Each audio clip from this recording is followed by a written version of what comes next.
Hi everyone, welcome back to my channel, and today we'll be discussing a 9-channel based system. What configuration should you get? Should you get the 7.1.2 or the 5.1.4?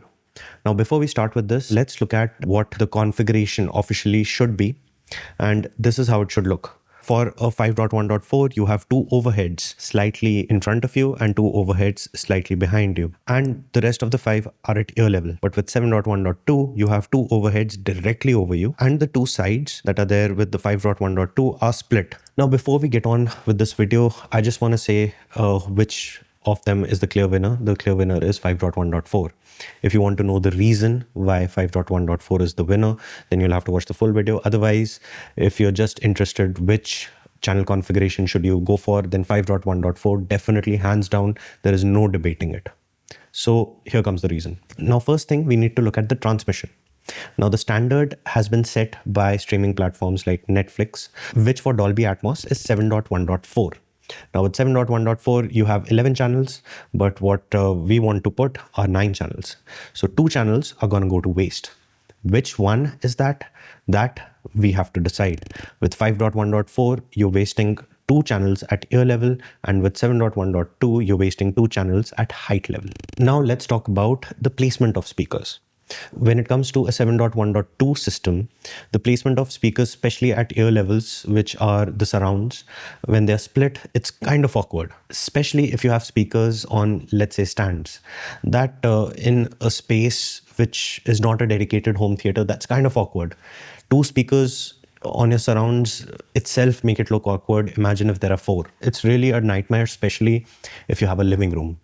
But if you have overheads that you have to install into your ceiling, they seamlessly disappear. So from an installation and a visual aesthetic, I would definitely go with a 5.1.4 over a 7.1.2. Now, the second thing I want to point out is the immersion. Now, with Dolby Atmos, even though the effects of Dolby Atmos are limited, but when you do get that effect, when a chopper comes at you in the scene and it goes overhead you from front to back, it's the most rewarding thing. And the experience of it is truly engaging, and the experience that you get from 7.1.2 versus the overheads that you get with 5.1.4, that's not comparable at all. See, with a 5-channel ear level speaker, you already have that front to back. Now, when you add 2 more channels, it's just differentiating the sides, whether it's slightly ahead of you or slightly behind you.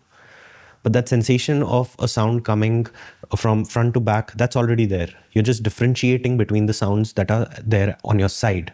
So yeah, you're just differentiating that. But on the other hand, for the high channels, you lose front to back sound. You just have 2 overheads which are directly pointed at you, and that front to back effect is lost.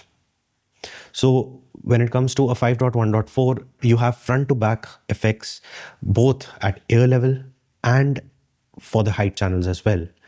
And that's a 360-degree experience, I would say, complete immersion.